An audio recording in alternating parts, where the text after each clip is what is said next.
Start the things with the definition of society given by Anderson. According to Anderson, societies are the imagined communities. What is this all about? It's more about the idea that society exists in our mind. It's nothing physical, everything is based on our mind. Okay, so once I am going to talk about the imagined communities, this is all about societies are mentally constructed. They are mentally constructed. It means, actually the thing is, the core idea is this: we are going to define the society in multiple ways. Like we are going to define the society through common language. This is all about the mental status of us. Okay, हम ये समझते हैं कि अगर कुछ लोग English बोलते हैं तो इंग्लिश बोलने वाली सोसाइटी अलग है, उर्दू बोलने वाली सोसाइटी अलग है. ठीक है, खुश? ओके, आ जाओ. Another thing is all about geographic boundaries. Geographic boundaries का मतलब क्या है कि हम सोसाइटीज को कंट्रीज में डिवाइड कर देते हैं. Am I right? हमने मेंटली ये सोच लिया कि societies are divided on geographic basis, तो automatically society country wise divide हो गई. Am I right? ठीक है. उसके बाद अगर हम इस चीज को चलते हैं, system of governments, different governments मौजूद हैं. अच्छा, ज्योग्राफिक बाउंड्रीज के अंदर आप इसको इस तरह से भी कह सकते हो, आप एशियन और यूरोपियंस की एग्जांपल से भी ले सकते हो उसको. Asians are different and Europeans are different. Okay, if you move forward, there is all about system of government, sense of belonging and identification. Every individual have some sense of identification and belonging, where you belong from. Like let's suppose Bangladeshi, Pakistani, Indian. This is all about the sense of belonging and identification. Okay, this is all about according to Anderson, everything is all about the society is an imagined communities. It's not nothing physical, everything is imagined. Am I right? Okay, so if you move forward, the whole idea revolves around the social construction of reality. We need to understand this thing, how the reality is constructed, First, the thing which we need to understand is all about what is real. What is real is based around the constructed through historical and cultural process. Historical and cultural process stand for what we used to call nothing is fixed or unchanging in human societies. The change is a constant phenomena. Change occurs due to historical reasoning and cross-cultural reasoning. Historical reasoning stands for time-to-time reasoning, and cross-cultural reasoning stands for society to society. Any confusion till here? यानी कि society time to time change होगी वक्त के साथ साथ. Let's suppose pre-modern to modern, modern to post-modern. And cross-cultural stands for एक society के अंदर हमारी एक imagine community क्या है हमारे दिमाग में कि एक society, let's suppose हमने कहा geographic boundaries. Asian society is different, European society is different. Am I right? Sense of identification, Bangladeshi is different, Indian is different. ठीक है, हम जो अपने कॉन्सेप्ट लेके चले, हम क्रॉस कल्चरल कॉन्सेप्ट इसी के साथ लिंक कर सकते हैं. Any confusion? अगर हम थोड़ा सा और आगे लेके चलते हैं, तो एक्चुअली होता क्या है जब हम कहते हैं the reality is constantly changing, the reality is constantly changing. Actually reality जो कॉन्स्टेंटली चेंज हो रही होती है, उसकी एक बहुत बड़ी वजह difference of values, norms, cultures, roles, beliefs and ideology होते हैं. यानी कि over the period of time and society to society these things are changing. देखिए, एक्चुअली एक बहुत बड़ी इंपॉर्टेंट चीज कही जाती है कि norms are consistently changing, they are differently interpreted. देखिए, एक्चुअली होता ये, norms are closely associated with values. Norms are closely associated with values. Consumption of alcohol is prohibited in some societies. It's a value, but in some societies it is allowed. This value may lead toward norms of pubs. Going to the pub is all about a norm. It is based on the value of the society. Once the value is changing, once the roles are changing, the norms are consistently changing.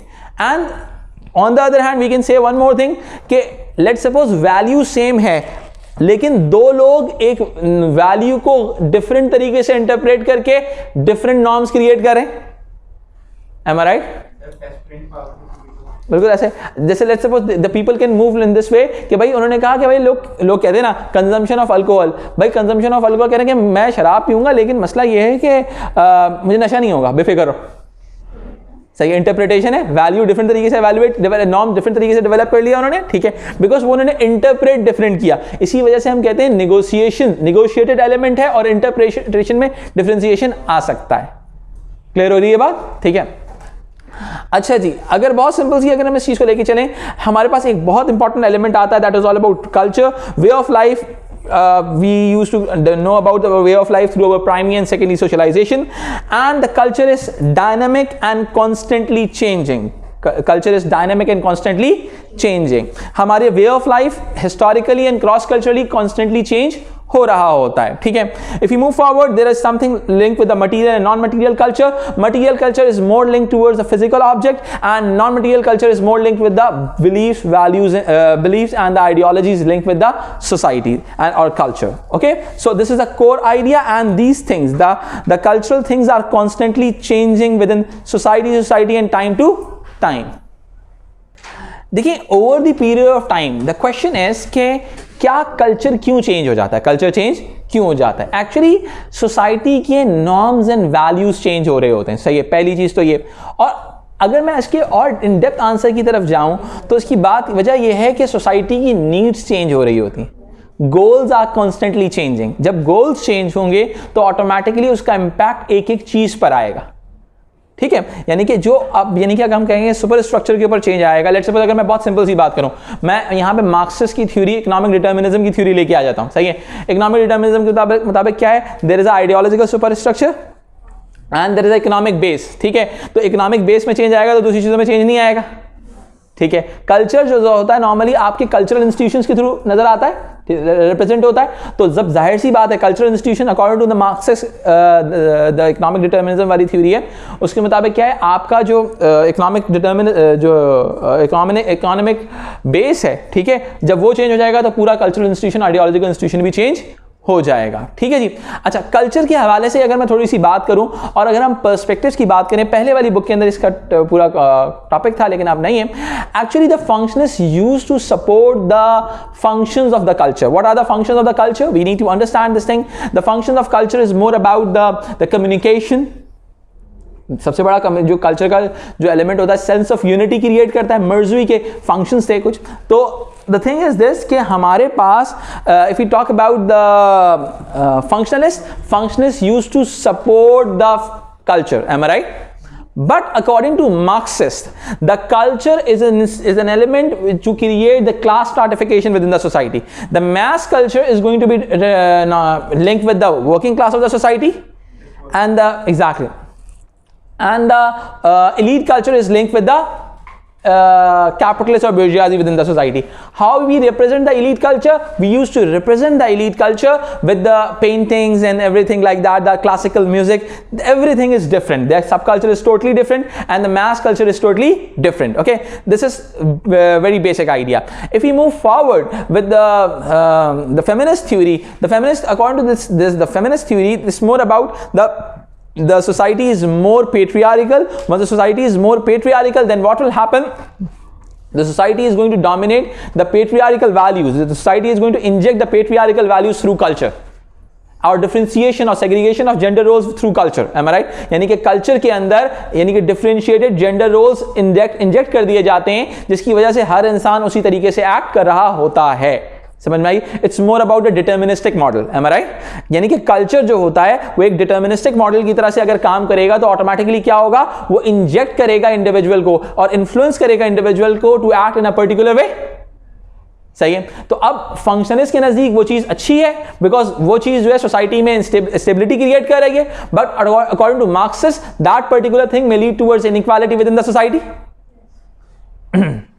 यानी कि culture is a representation of class हो गया है. Culture may lead towards representation of class. I hope the things are fine. Okay, अगर हम थोड़ा सा और आगे बढ़ते हैं तो एक चीज थोड़ी सी कंफ्यूजन क्रिएट करती है स्टूडेंट्स के लिए. That is all about the Merton's theory of anomie. Anomie की जो कहानी है थोड़ी सी वो थोड़ा समझना जरूरी है. First we need to understand the term anomie. Anomie का जो मतलब होता है कहता है people are unable to predict the behaviour of others because the system of norms and values are not being followed. यानी कि अगर सोसाइटी के अंदर हर बंदा अपनी मनमानी करना शुरू हो जाए, हर बंदा अपनी तो अब क्या होगा? The problem is this, the people are unable to predict the behaviour of others. यानी कि लोग किस तरीके से एक्ट करेंगे हमें पता ही नहीं चल रहा. हमें पता ही नहीं चला बिकॉज कोई एक सिस्टम नहीं है, एक सोशल सॉलिडारिटी बेस्ड सिस्टम नहीं है. अगर एक सिस्टम डेवलप हो जाएगा जो एक सॉलिडारिटी बेस्ड सिस्टम होगा, सही है, तो ऑटोमेटिकली क्या होगा? बहुत सिंपल सी बात है, anomie create. Am I right? Otherwise क्या होगा? No one know how to do particular things. Am I right? किसी को नहीं पता हमने किस तरह से काम करना है। Any confusion till? समझ में आई बात? यानी कि अगर एनोमी तब क्रिएट होगी जब नो वन नो आप किस तरीके से रिएक्ट करेंगे। अगर एक स्ट्रक्चरल फोर्स होगी तो I can predict this thing what how you will react, आप सिग्नल को फॉलो करेंगे, ठीक है। अगर सोसाइटी का जो वो मैकेनिज्म सोशल कंट्रोल सही से काम नहीं करेगा तो I can not predict this thing कि आप सिग्नल पे खड़े होंगे या नहीं खड़े होंगे। Best example is traffic system. जिन कंट्रीज में strong system mechanism of social control होता है वहां पर हर बंदे को पता है how another person will react, how another person will act. Am I right? ये वाली गाड़ी रुकेगी आपको पता है। अगर एनोमी क्रिएट हो जाए कि किसी को पता ही नहीं हो, कोई सिस्टम फॉलो कोई स्ट्रक्चरल सिस्टम फॉलो ही नहीं हो रहा है, तो ऑटोमेटिकली हर कोई बंदा इधर से आ रहा होगा, कोई बंदा उधर से आ रहा होगा, no one know what how other person individual will react. आप खुद बचो भाई। सही है? तो अब सिंपल सी बात है, यहां तक क्लियर होती है बात। अच्छा, अब आगे आते हैं। गॉफमैन कहते हैं, Goffman, norms are more open to interpretation and negotiation. I have discussed this thing that norms are more open to negotiation because let's suppose एक वैल्यू है, अब उस वैल्यू पे जो नॉर्म है, how to act as per the standard of society, how to act, norm is all about how to act and how to act as per the standard. आप हर 4 लोगों ने एक स्टैंडर्ड को स्टडी किया, अब हर बंदा उसको अलग तरीके से इंटरप्रेट कर रहा है। Am I right? Let's suppose हमने कहा consumption of alcohol is not good, सामने वाला बोला I am not consuming alcohol but I am having drugs. भाई ये तो अलाउ नहीं है, ये तो अलाउ है। यानी कि एक वैल्यू को 4 लोग डिफरेंट तरीके से वैल्यू इंटरप्रेट कर सकते हैं। M I right? और फिर वो उसी के हिसाब से एक्ट करेंगे, बिकॉज यहां पर क्या आ गया, इंटरैक्शनिस्ट मॉडल आ गया। बिकॉज इंडिविजुअल अपने बिलीफ के हिसाब से डेवलप करता है, और बिलीफ कैसे क्रिएट होता है, आपकी कल्चरल, हिस्टोरिकल एंड बिलोंगिंग्स की वजह से एंड सोशल बिलोंगिंग्स की वजह से। आपका प्रेजुड्यूस मौजूद होता है, आपके वैल्यूज मौजूद होते हैं, और जो आपके प्रीवियस वैल्यूज होते हैं वो आपके प्रेजेंट एक्शन को ड्राइव कर रहे होते हैं। Any confusion clear? सही है? अच्छा जी, अब मैं इस चीज को थोड़ा सा आगे लेके चलता हूं। नाउ हमने डिस्कस किया कि भाई आपने जब सोशलाइजेशन की है, ठीक है, तो एक कॉन्सेप्ट हमारे जहन में आता है, वो ये आता है कि हमने let's suppose, I hope the things are clear till now. Okay,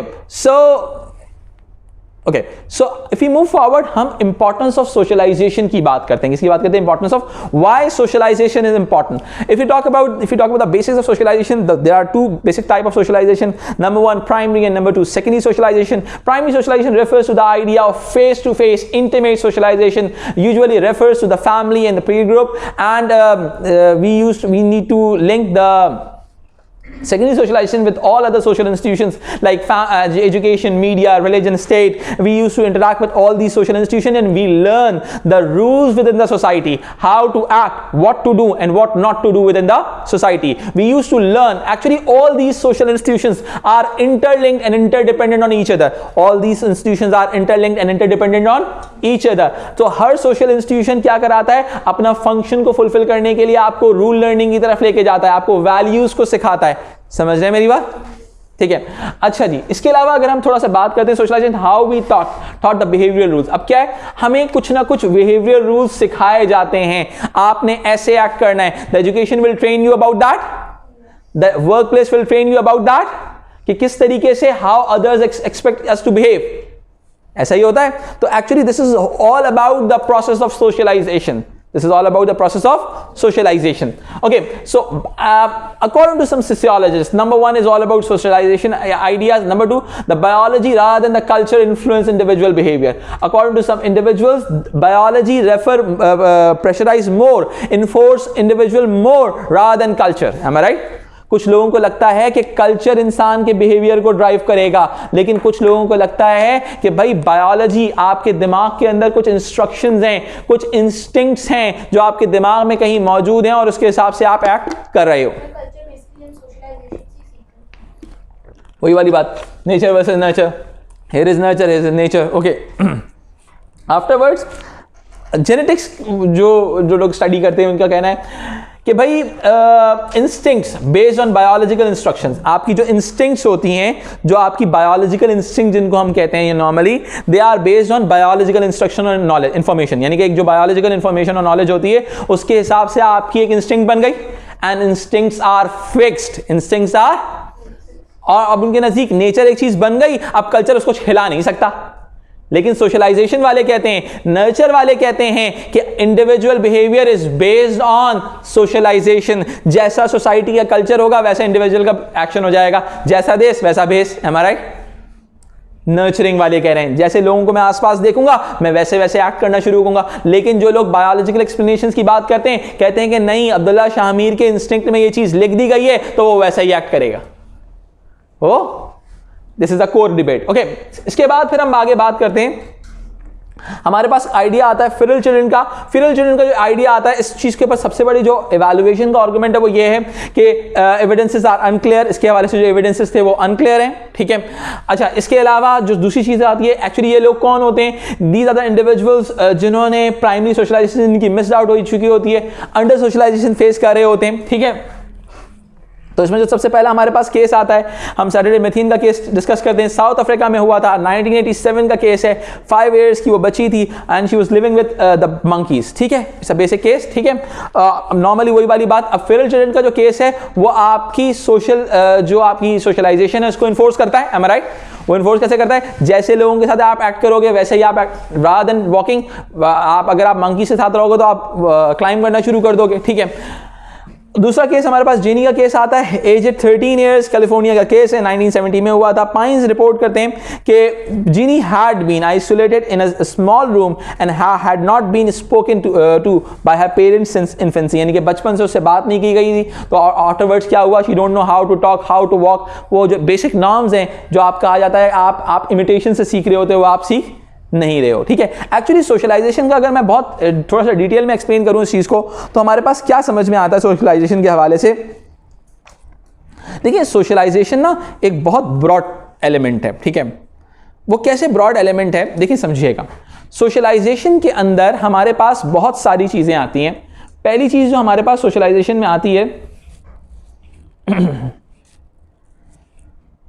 okay, socialisation में जो हमारे पास पहले चीज आती है, सोशलाइजेशन एक बहुत ब्रॉड चीज है, पहले तो ये समझने वाली चीज है। उसमें हमारे पास इमिटेशन आ जाती है कि आप लोगों को देख देख के कैसे करो, कैनलाइजेशन आ जाती है, encouragement towards appropriate behaviour and discouragement towards inappropriate behaviour हो जाता है, ठीक है। यानी कि आपको बताया जा रहा होता है कि भाई इस तरीके से एक्ट करना है और इस तरीके से एक्ट नहीं करना। ये बात समझ में आती है? I hope the things are clear till now, ठीक है। Is it clear? Okay, so now we are moving forward. This is more about the socialization ideas. Now I am moving forward with the I and me theory. George Herbert Mead की theory है। The self has two aspects. इंसान का जो अपना आप है उसके दो sides हैं, ठीक है। Number one is all about what an I aspect based around our opinion of ourselves as a whole, यानी कि हम अपने बारे में क्या सोचते हैं। That is more about unsocialized self. That is more about unsocialized self. Okay. Afterwards, an me aspect is an awareness of how others expect us to behave. Social self, लोग दूसरे हमसे क्या एक्सपेक्ट करते हैं पर्टिकुलरली एक्ट करना, ठीक है। यानी कि एक भाई बहुत सिंपल सी बात है, कुछ चीजें आपकी प्रोग्रामिंग में मौजूद हैं। लेट्स सपोज आपने आग में हाथ डाला, आपके आया ने बताया पेन हो रहा है, ठीक है। How to react on this pain, this is more about me, कि जहां पर आप मौजूद होगे आप वहां पर जैसे आपने रिएक्ट करना है वैसे आप रिएक्ट करोगे। If you are in peer group, you are definitely going to peer group, तो आप डेफिनेट सी बात है आप ब्लाइंडली एक्ट करोगे। फ्रेंड फैमिली में हो डिफरेंट तरीके से एक्ट करोगे, वर्क प्लेस पे हो डिफरेंट तरीके से रिएक्ट करोगे, because the me is going to tell this thing how to act in this particular scenario. Any confusion till here?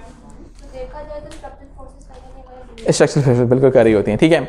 अच्छा जी, इसके बाद हम गॉफमैन की थ्योरी पढ़ते हैं, द प्रेजेंटेशन ऑफ सेल्फ को डिस्कस करते हैं। Presentation of self, how we present us to in front of the world, हम दुनिया के सामने अपने आप को कैसे प्रेजेंट करते हैं, द प्रेजेंटेशन ऑफ सेल्फ, ठीक है। People are actors. Sometimes they write their or speak their own lines, and sometimes they follow lines that are written for them, यानी कि ऐसी लाइंस जो उनकी जिंदगी में किसी और कोई और उनको लिख कर देता है, सही है। अब एक्चुअली देखें, प्रेजेंटेशन ऑफ सेल्फ में एक बड़ी इंपॉर्टेंट चीज है कि हम अपने आप को वैसे रिप्रेजेंट करते हैं जैसे हम अपने आप को इंटरप्रेट कर रहे होते हैं।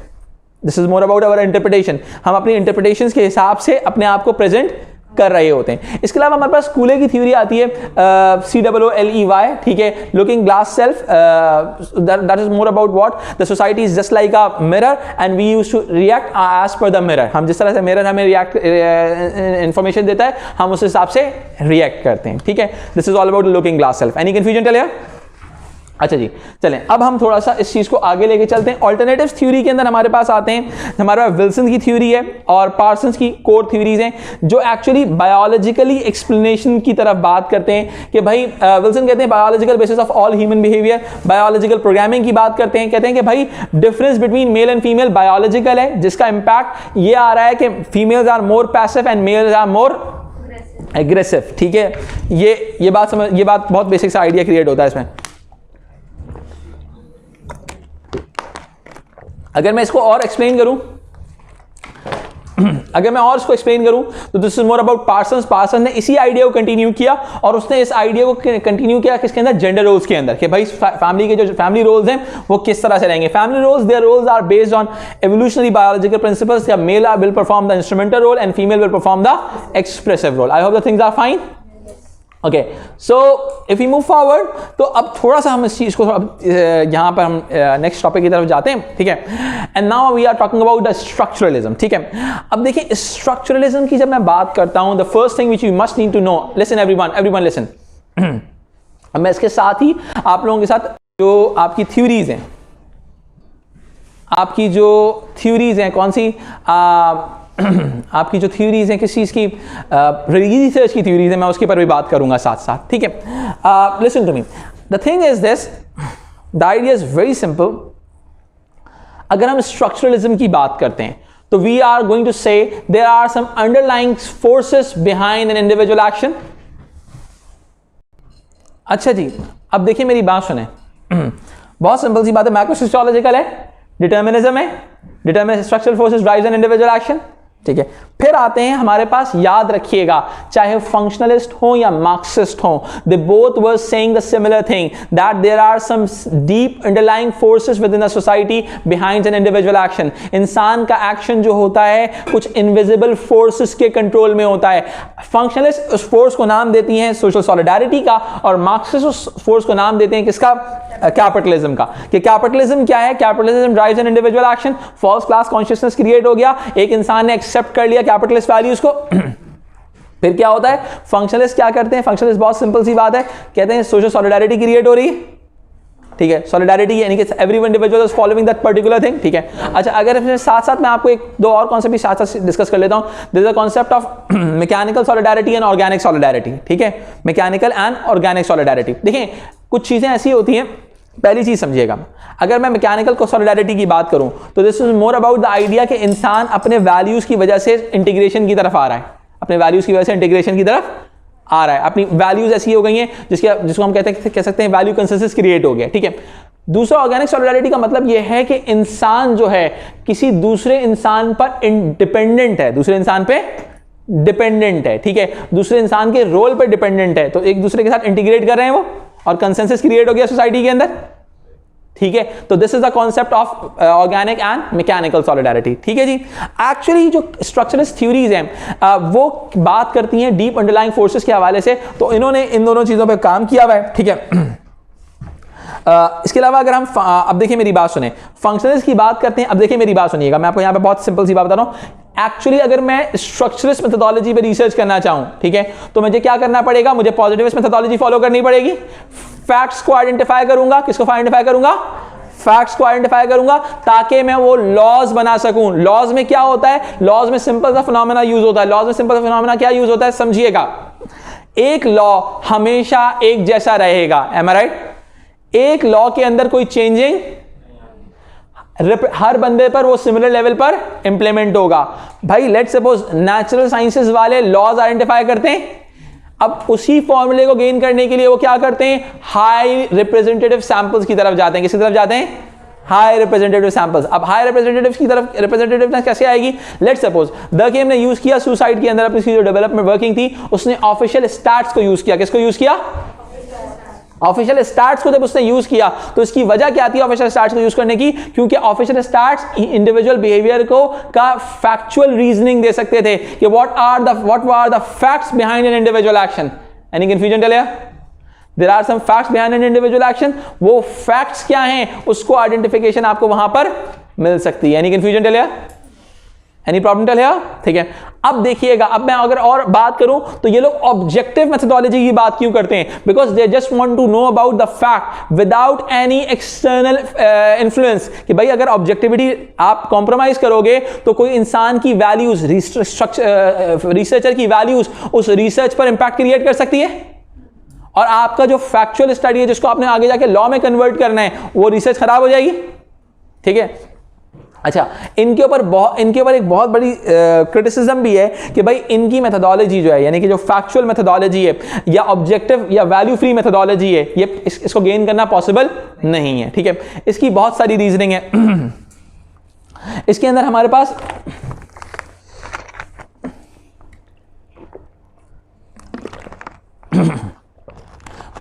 जो हमारे पास बहुत सारी रीजनिंग आती है इसके अंदर, वो रीजनिंग क्या है, वो रीजनिंग समझ लेते हैं थोड़ी सी. Because according to interpretivist, while you are selecting your research methodology, while you are selecting your research subject, आप क्या कर रहे होगे?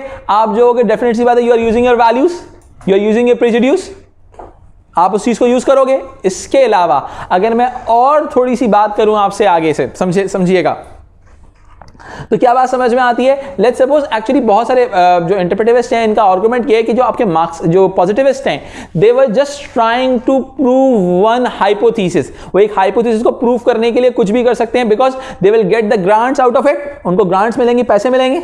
rather than if you are going to falsify something, rather if you are going to disapprove something, you are not going to get anything. ठीक है. तो भाई बहुत सारे मेथोडोलॉजी रिसर्चर कोहन वगैरह ने उन्होंने फॉल्सिफिकेशन की बात की है. भाई हमने रिसर्च को अप्रूव के बजाय डिसअप्रूव करना चाहिए. ठीक है. आपका, मेरी बात समझिएगा, एक बहुत इंपॉर्टेंट चीज है.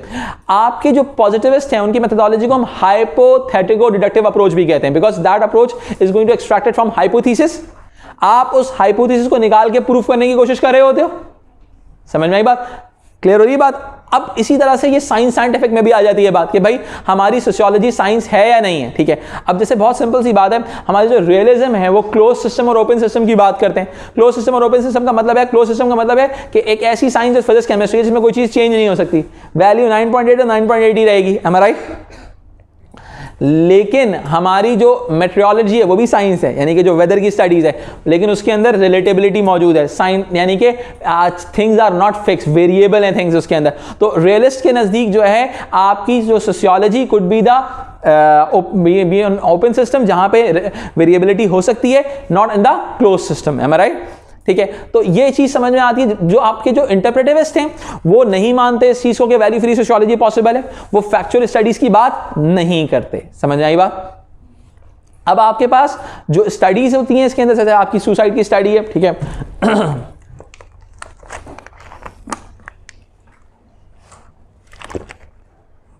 ओके. तो ये जो पॉजिटिविस्ट मेथोडोलॉजीज हैं वो क्या है? एक्सपेरिमेंट्स यूज करेंगे ये लोग, सर्वेज यूज करेंगे, लॉन्गिट्यूडनल सर्वेज यूज करेंगे, लार्ज स्केल सैंपल्स यूज करेंगे ताकि एक हाईली रिप्रेजेंटेटिव डाटा है. ठीक है. अच्छा, एक बहुत बड़ा क्रिटिसिज्म जो इंटरप्रेटिविस्ट की जानिब से पॉजिटिविस्ट मेथोडोलॉजी पे होता है वो होता है प्रेडिक्टेबिलिटी पे. किस पे होता है बेटा? आपके पॉजिटिविस्ट पहले से ही प्रेडिक्ट कर लेते हैं कि हमने ये आंसर ये आएगा. लेट्स सपोज अगर आप क्वेश्चनर की तरफ जा रहे हो तो you are going to predict something. ठीक है. आप सामने वाले के रिस्पांस को कैसे प्रेडिक्ट कर सकते हो? सवाल ये, यानी कि आपने वैलिडिटी के ऊपर पहले क्वेश्चन मार्क क्रिएट कर दिया. वो प्रेडिक्ट क्यों करते हैं? Because they just want to objectify the data. वो उस डाटा को क्वांटिटेटिव एनालिसिस करना चाहते हैं. एग्जैक्टली. वैल्यूज इन्वॉल्व ना हो ताकि, ठीक है, सोशली डिजायरेबल बिहेवियर ना आए. ठीक है. तो ये एक बहुत बड़ा प्रॉब्लम उनके पास सामने नजर आता है. तो वो कहते हैं कि भाई ये जो प्रेडिक्शन है ये तो आपकी, इसका मतलब प्रेडिक्शन में भी तो वैल्यूज इन्वॉल्व हो रही हैं, आपकी यूज ऑफ वर्ड्स में भी वैल्यूज इन्वॉल्व हो रही हैं. तो भाई आप वैल्यू फ्री सोशियोलॉजी तो गेन कर ही नहीं सकते. इसका मतलब I hope the things are fine. ठीक है. अच्छा, अब मैं आपको थोड़ा सा और आगे लेके चलता हूं. अगर हमारे पास मार्क्सिज्म की अप्रोच, मैं मार्क्सिज्म को सिर्फ थोड़ा सा टच करूंगा खाली. ठीक है. मार्क्सिस्ट, अच्छा पहले मैं आपको फंक्शनलिस्ट पे थोड़ा टच कर लेता हूं. ठीक है. हमारे पास सोशल सबसिस्टम वाली थ्योरी है जिसके अंदर 4 सबसिस्टम की बात होती है।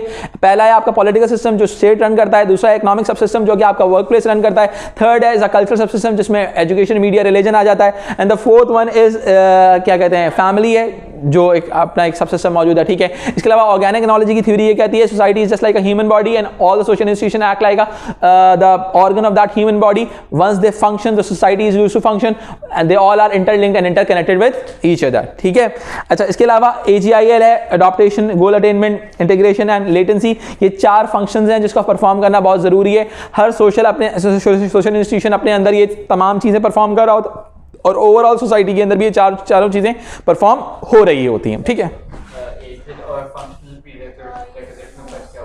ऑलमोस्ट सिमिलर चीजें, ये ऑलमोस्ट सिमिलर फंक्शनल पीरियड के अंदर फिर मर्डॉक की थ्योरी आ जाती है कि फिर वो उस पर्टिकुलर इंस्टीट्यूशन के लिए क्या परफॉर्म करना जरूरी है।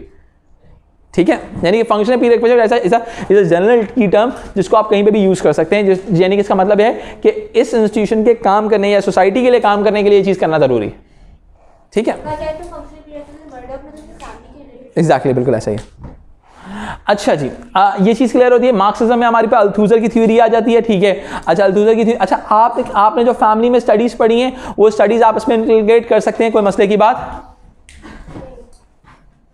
अच्छा भाई, तो मार्क्सिज्म में क्या चीज आती है? Ideological state apparatus, RSA ISA वाली बात आ जाती है। ठीक है, इसका मतलब है रिप्रेसिव स्टेट अपैरेटस का मतलब है कि state institution used to oppress the society to follow the capitalist values.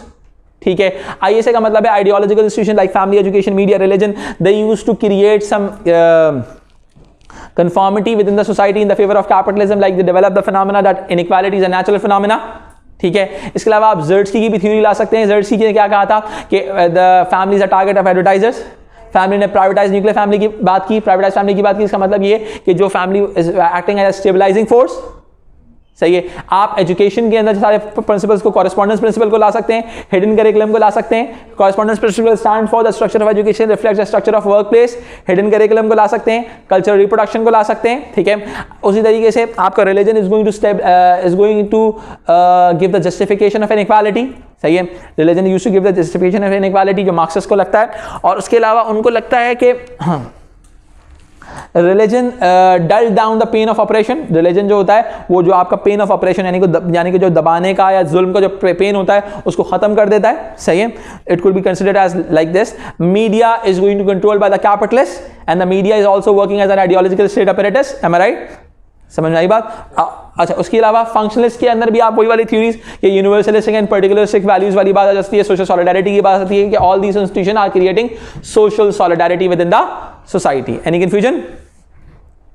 फिर हम थोड़ा सा मार्क्सिस्ट के अंदर आ जाते हैं, फेमिनिस्ट के पॉइंट ऑफ व्यू देख लेते हैं कि ये थोड़ा सा एक डिफरेंट कॉन्सेप्ट है कि जिसके अंदर मेल की इंटरपर्सनल पावर की बात की है जिसके थ्रू वो डोमेस्टिक वायलेंस, फिजिकल वायलेंस की तरफ आता है। और दूसरा एक कल्चरल पावर है, यानी कि सोसाइटी के अंदर कल्चरल इंस्टीट्यूशन, तमाम इंस्टीट्यूशन क्या करते हैं, मेल को एक तरह से मेल डोमिनेटेड सोसाइटी क्रिएट करने में हेल्प आउट करते हैं। ठीक है, अच्छा इस तरह हमारे पास फेमिनिस्ट की डिफरेंट टाइप्स हैं। एक आपके पास लिबरल फेमिनिस्ट हैं, tend towards the gender equality. Another one Marxist feminist हैं जिनके मुताबिक as male is performing the economic role within the family structure the male become capitalist and the female is performing the domestic role within the family structure female become labourer और can say proletariat. Okay, so actually they are against the domestic division of labour. Perfect. Afterwards, we can say the radical feminists, which are again we are totally against the patriarchy, and at some extent they are intent towards matriarchy. ठीक है, अच्छा जी, ये basic हमारे पास ideas create हो जाते हैं। हाँ बिल्कुल बिल्कुल ऐसा ही, बिल्कुल ऐसा ही। अच्छा, सेगमेंटेशन ऑफ सब्जेक्ट्स की बात कर रही हैं आप। ठीक है, बिल्कुल ऐसी बात है। ठीक है, अच्छा जी, एक्सक्यूज मी, अब आते हैं थोड़ा सा आगे बढ़ते हैं। Now we are moving towards interactionism. ठीक है, इंटरैक्शनिस्ट मॉडल ऑफ सोसाइटी क्या कहता है, इसको थोड़ा समझते हैं। It's a micro sociological approach. First we need to understand what is meant by micro sociological. It means it's more individualistic approach. It's more individualistic approach. जब मैंने कहा इट्स मोर इंडिविजुअलिस्टिक तो हम इसको सोशल एक्शन थ्योरी कहते हैं कि भाई इंडिविजुअल का जो एक्शन है वो उसके प्रेजुडियूस में मौजूद, उसके दिमाग में मौजूद, उसकी वैल्यूज में छुपा हुआ है। ठीक है, individual action is dependent on the beliefs of an individual. ठीक है, उन बिलीफ्स को जानने के लिए हमें क्या करना पड़ेगा, उन बिलीफ्स को इंटरैक्ट करना पड़ेगा। M I right? सही है। अब लेट्स सपोज मैं बहुत सिंपल सी बात कहता हूं, बहुत सिंपल सी। अब देखें, ये कुछ कॉन्सेप्ट्स है जो पहले वाले एडिशन में मौजूद थे, अब इन्होंने हटा दिए, लेकिन आपसे फिर भी डिस्कस कर लेता हूं। सुनिएगा, every individual perceive different ideas with the same object event. किसी एक इवेंट के हवाले से, ऑब्जेक्ट के हवाले से दो लोग मुख्तलिफ आइडियाज रखेंगे, सही है. किसी एक सिचुएशन के हवाले से दो लोग मुख्तलिफ प्लान आउट करेंगे, डिफरेंट एक्शंस परफॉर्म करेंगे उस सिचुएशन के हवाले से on the basis of their beliefs. Am I right? On the basis of their, let's say मैंने कहा there is a bomb in the mall, तो एक बंदा हो सकता है बॉम्ब की तरफ जाए, दूसरा बंदा एग्जिट की तरफ जाए. on the basis of their beliefs, उसके अंदर कीड़ा है, क्या कर सकते हैं? Am I right? ठीक है, ठीक हो गया. इसके अलावा दो लोग एक फिनोमेना को डिफरेंट तरीके से इंटरप्रेट कर सकते हैं, सही है, because every individuals belief is different from another individuals belief. Am I right? तो actually the core idea of interpretivism or interactionism is more, or the micro-sociological approaches is more intent towards to know about a belief of an individual. To know about the belief of an individual. Am I right? They are more intent towards to know about the belief of an individual. It means they want to know about the reasoning of their action.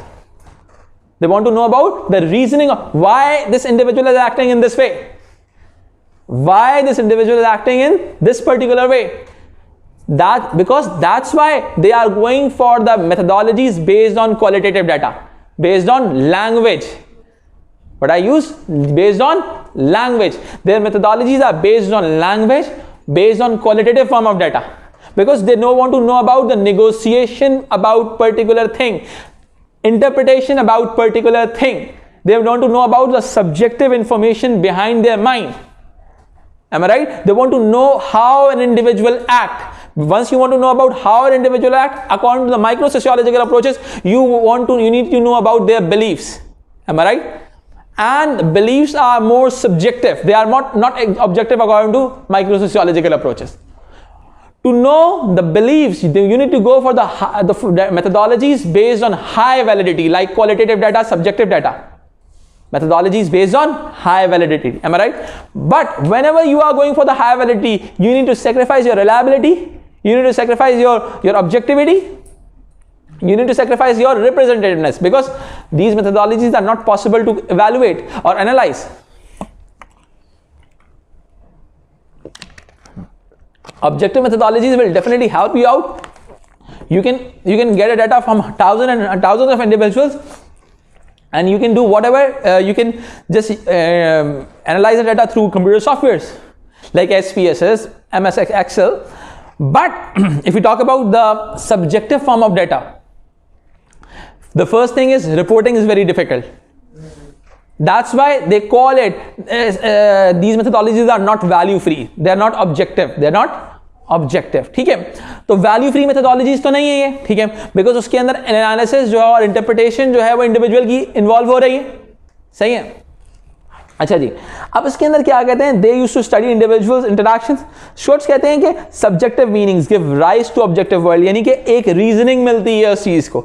जब आप objective world को study करने के लिए subjective तरीके से study करते हो तो आपको पता चलता है ये क्यों रिएक्ट कर रहा है ऐसे. Am I right?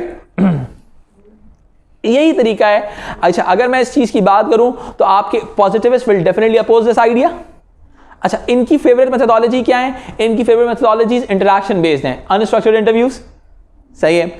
Participant observation. Participant observation क्यों है? Because you are able to gain the worst thing. Worst thing का मतलब ये होता है to put your feets within another's boots, किसी और के सिनेरियो में जाके आप उसको स्टडी कर रहे हो, सही है. अच्छा, इसके अंदर उनको फेमिनिस्ट भी सपोर्ट करते हैं, बिकॉज उनके नजदीक feminist will definitely use go for the unstructured form of data, unstructured interviews, बिकॉज वो डोमेस्टिक वायलेंस को कहते हैं कि every individual ideas related to domestic violence are totally different. अच्छा जी, यहां तक क्लियर हो गया? I hope the things are fine till now. Is it clear? अच्छा जी, अब क्या होता है, actually they are more intent towards the their own interpretation. Okay, अच्छा, अगर मैं इसी चीज की बात करूं, रॉन्ग की अप्रोच आती है over socialise conception of man. ठीक है, over socialise conception of man actually is a criticism on the structural forces behind an individual action. कि इंसान जो है एक्सटर्नल स्टिमुली की बेसिस के ऊपर एक्ट नहीं कर रहा होता, वो अपनी इंटरप्रिटेशन के हिसाब से एक्ट कर रहा होता है, वो अपने वैल्यूज की बेसिस पे, अपने आइडियाज, अपने हिस्टोरिकल एंड सोशल बैकग्राउंड की बेसिस पे एक्ट कर रहा होता है. तो ये this is the over socialised conception of man का कॉन्सेप्ट. फिर हमारे पास जब भी आप इसको कंक्लूड करने जाएं तो you need to go for the structuration approach. Structuration approach कहती है structure and action both theories are important, यानी कि आपने स्ट्रक्चर और बिलीफ दोनों को स्टडी करना है. ठीक है, यानी कि structure and action both are important to understand the relationship between society and individual. ठीक है, गिडन्स की थ्योरी है स्ट्रक्चरेशन की, कि the people develop relationship the rules. अब देखो, people develop relationship the rules they use to guide their behaviour, यानी कि वो तरीके जो अपने बिहेवियर को डेवलप करने के लिए यूज करते हैं, फॉर्मलाइज इनटू रूटीन, यानी कि over the period of time routine बन जाता है, जिसको आपको लगता है ये स्ट्रक्चरल फोर्स पे बेस करता है। ठीक है, routine ways of behaviouring towards each other, यानी कि एक्चुअल में कहीं ना कहीं उन्होंने अपने दिमाग को उस चीज के लिए राजी किया होता है। आप सुबह स्कूल आते हो, कहीं ना कहीं आपकी स्ट्रक्चरल फोर्स तो मौजूद है, लेकिन आपके दिमाग के अंदर कहीं मौजूद जो आपका बिलीफ जो क्रिएट हो गया है सोसाइटी की वजह से, वो उस तरह से एक्ट कर रहा है। यानी कि स्ट्रक्चर एंड बिलीफ दो both things are important. Any confusion tell? यानी कि इस आपका लेट्स सपोज कोई भी बिहेवियर आप परफॉर्म कर रहे हो, आपका कोई चीज रूटीन में फॉर्मुलेट हो रहा है, उस रूटीन के फॉर्मेशन के अंदर आपके प्रेजुडियूस का रोल मौजूद है, वो कहना चाहता है। यानी कि आप, हमें तो लग रहा है कि आपका जो रूटीन है वो स्ट्रक्चरल फोर्सेस की वजह से, लेकिन उसके पीछे कहीं ना कोई चीज एग्जिस्ट करती है। ठीक है, अच्छा जी, अब यहां तक हो गया। आप थोड़ा सा आगे बढ़ते हैं, यहां से समझिएगा। अब मेरी बात सुने, अब मैं स्ट्रक्चरेशन के हिसाब से, अब मैं अगर देखें, हम रियलिज्म को लेके आते हैं, किसको लेके आते हैं? रियलिज्म। यानी कि ये वो मेथोडोलॉजी जो कहती है जो ऑब्जेक्टिव मेथोडोलॉजी भी होनी चाहिए और सब्जेक्टिव मेथोडोलॉजी भी होनी चाहिए। ठीक है, शेयर वगैरह की थ्योरी आ जाती है इसके अंदर। बिल्कुल, मेथोडोलॉजिकल प्लूरलिज्म यही आइडिया, जिसका मतलब ये होता है methodological pluralism refers to the idea where we are using multiple methodologies in one sociological research. Am I right? Triangulation भी बिल्कुल उसी का पार्ट है ना। ट्रायंगुलेशन मुख्तलिफ तरीके, रिसर्चर हो सकती है, डाटा हो सकती है, मेथोडोलॉजिकल हो सकती है। ठीक है, ट्रायंगुलेशन का मतलब आप 2 या 2 से ज़्यादा मेथोडोलॉजी यूज कर रहे हो एक चीज को प्रूव करने के लिए। Why you are going for that? If you want highly objective data and highly subjective data, then you are going for the both methodologies. समझ रहे मेरी बात? अच्छा, अब ट्रायंगुलेशन में क्या है? डाटा ट्रायंगुलेशन यानी कि you are using multiple sources of data. Research triangulation you are using multiple researchers. Methodological का मतलब मल्टीपल मेथोडोलॉजीज यूज करें। ठीक है, तो एक्चुअली नॉर्मली हम क्या करते हैं? नॉर्मली जैसे क्वेश्चनर्स हैं, ओपन एंडेड क्लोज एंडेड की तरफ चले गए, सही है, ओपन एंडेड क्लोज एंडेड की तरफ चले गए। ठीक है, फिर उसकी तरफ क्या हो गया? यानी कि मेथोडोलॉजिकल प्लूरलिज्म हो गया, सब्जेक्टिव डाटा भी आ गया, रीजनिंग भी आ गई, और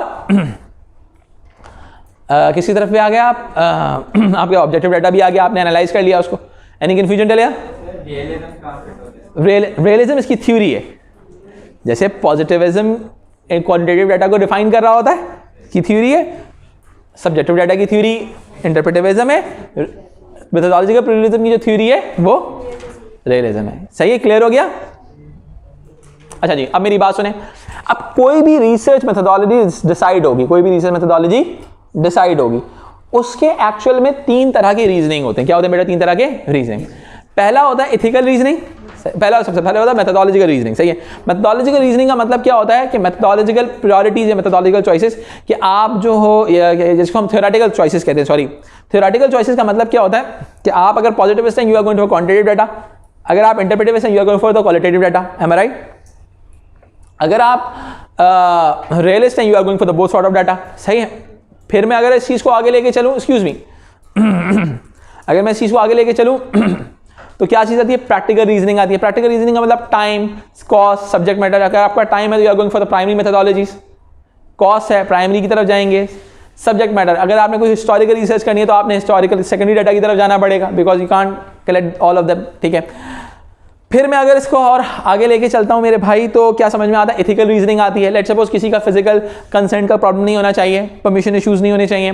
ठीक है, आप किसी की लेट्स सपोज अच्छा, लेकिन प्रॉब्लम क्या है? अगर आप परमिशन लेके रिसर्च करोगे तो सोशली डिजायरेबल बिहेवियर आ जाएगा। सही है, डिमांड कैरेक्टरिस्टिक्स जिसको हम कहते हैं। ठीक है, तो अब ऑटोमेटिकली क्या चीज समझ में आती है कि ये वाला इशू सामने नजर आते हैं। अच्छा, अब मैं अगर इस कॉन्सेप्ट को थोड़ा सा और आगे लेके चलूँ ना आपके साथ, तो एक छोटी सी आइडिया इसमें और ऐड ऑन करता हूँ। तो ऐसे एक्सपेरिमेंट्स हैं, एक्सपेरिमेंट आपके फिजिकल अब्यूज की रीजनिंग बन सकते हैं। ठीक है, आपके साइकोलॉजिकल अब्यूज के रीजनिंग बन सकते हैं। इसीलिए आपने कंसर्न लिया, कंसर्न लेंगे तो ऑटोमेटिकली डिमांड कैरेक्टरिस्टिक्स गेन हो जाएंगे। डिमांड कैरेक्टरिस्टिक्स लोग जो है रिजल्ट करेंगे सोशली डिजायरेबल बिहेवियर के हिसाब से। ठीक है, तो ये तमाम इश्यूज आ सकते हैं। यहां तक क्लियर होगी बात? Thank you so much for being here. I hope the things are fine till now. सही है, चलें, अपना ख्याल रखें। सी यू इंशाल्लाह।